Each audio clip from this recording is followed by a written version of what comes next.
Last week I was told on an Instagram post that I am a financially illiterate peasant. The only reason that I cannot afford buying a house is that I pay too much money to gyms. Now, I haven't paid for a sports facility in over a decade, but that is not the point. While I am pretty sure that today's economy is not going to allow me to buy a house by simply putting away $30 more every month, what I am pretty sure of is that I am indeed a peasant. And you know what? I am pretty proud of that, because poverty does, in fact, breed innovation. And physical fitness is indeed the best example of that. For the first 5 years of my training, the only weights I had was a backpack filled with water bottles. And I still had a goddamn six-pack and striations by the time I was 16. If you still think that you need money or weights or any sort of paid equipment, then this video is perfect for you. You can still do so much to advance in your physical prowess and achieve your full potential. And all you need for that is the exercise I'm going to show you today. If you're ready, welcome to today's poverty workout. Now this moves us to our very first backpackable exercise, and that is going to be the classic latissimus dominant overhand pull-up. Now, you're gonna say, but Captain, I can't do a full pull-up. How am I gonna get there? Don't worry about it. Poverty is on your side. All you're gonna need is a door frame or anything you can hold on to. You're gonna start pulling your way closer, activating your back musculature as much as you can, and lengthening your range of motion as long as possible. Once you have mastered that, the reverse barbell row is going to be one of your very best friends. Extend your back and start pulling towards your chest. Once again, going for a long range of motion,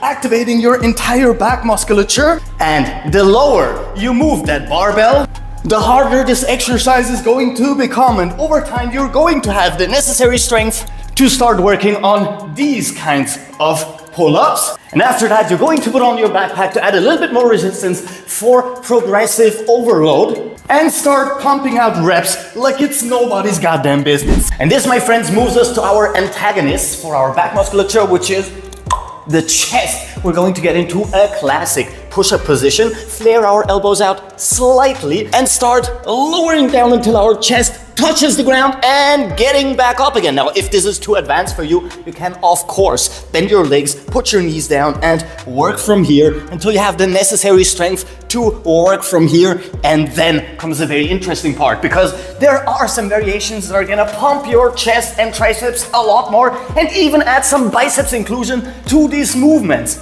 We have the very triceps dominant diamond push-up, we have the very chest dominant archer push-up, and we have the typewriter, which is going to include some biceps as well due to the pulling motion in our arm and around our elbow. This, my friends, is the second backpackable exercise, because once again we can start adding some weight for all of these variations. And once we have mastered these, we can also start working a little bit on some explosive movement patterns, like so, to build even more mass and add even more hypertrophy through working on our type 2 muscle fibers. Now, I already feel pumped as and I have only done like a handful of exercises with the tiniest bit of resistance. Moving us to the next exercise category that you should never ever skip, and that is going to be leg exercises. Now, you can start out with something very simple, very easy, just like sitting down and getting back up again until you develop the necessary strength and a little bit more mobility around your hips, knees, and ankles to do unassisted full range of motion ass to grass squats. And once you have gone through those, you can also start working on some Cossack squats, adding a little bit more intensity to your quads, making the exercise a little bit more strength dominant and working even more on your mobility. Then we have the one-sided squat exercises like the pistol squat. You can add even more flexibility to this work by adding a forward fold before you reverse the movement. If you're not satisfied with your progress, you can start working on those dragon squats, which require a lot more mobility, a lot more control, a lot more strength and balance.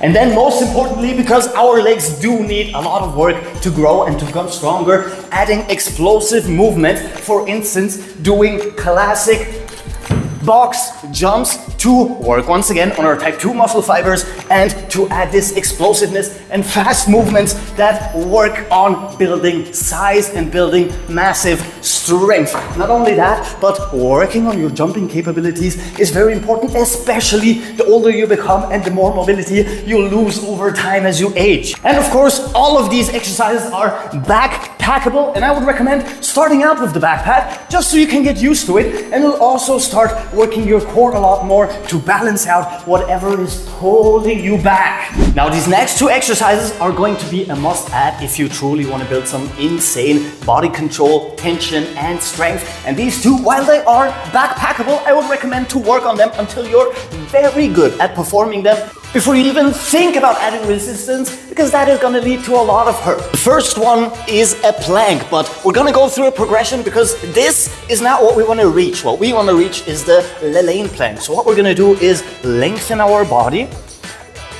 Each time we get strong enough to hold the plank for half a minute to 45 seconds until we are as close to the ground as possible, and start holding that for as long as we can, moving up to 30, 40, 50, and 60 seconds, and you can see, oh, it's really exhausting. And the second one is famously one of the oldest exercises people have been using to torture themselves and others, and that is going to be the wide horse stance. I've already talked about this classic torture method the Shaolin have been using for a long time because they are absurdly effective.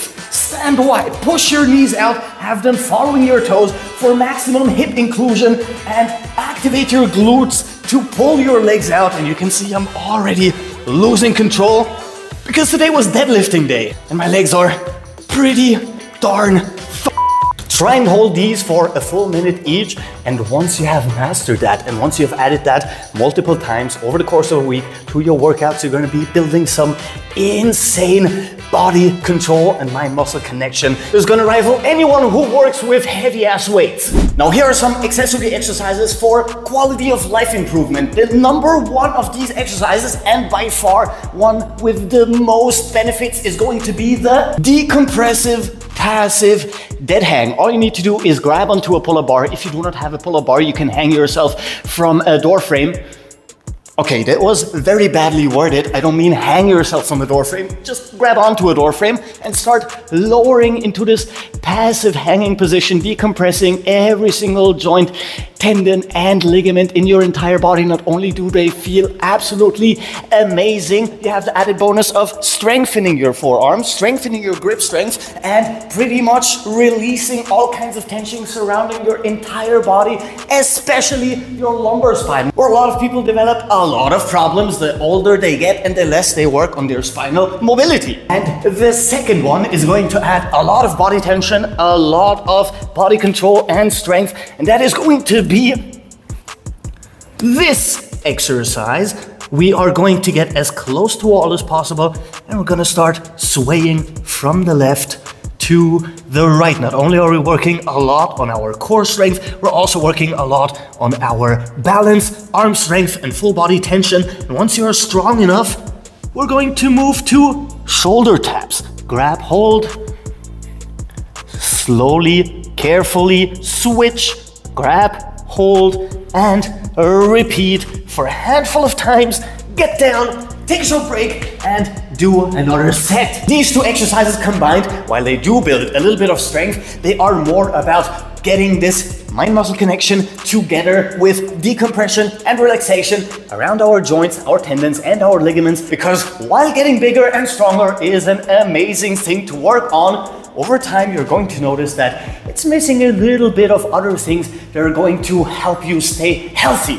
And while we are on the topic of quality of life and health, you can check out this mobility workout video where we go through some of the most demanding exercises that combine flexibility with coordination and strength and endurance to make it not only a very holistic workout, but also one that has a myriad of benefits that are far exceeding the ones that you can get from classic hypertrophy pumping exercises. Now that's basically it from me for today, my fellow pogos, which is a word I just learned. If you like the video and subscribe and check out other videos on this channel because we literally have new ones every single day. And if you made it to the end of the video, you are an absolute legend. So until tomorrow, Captain Cairo, peace out.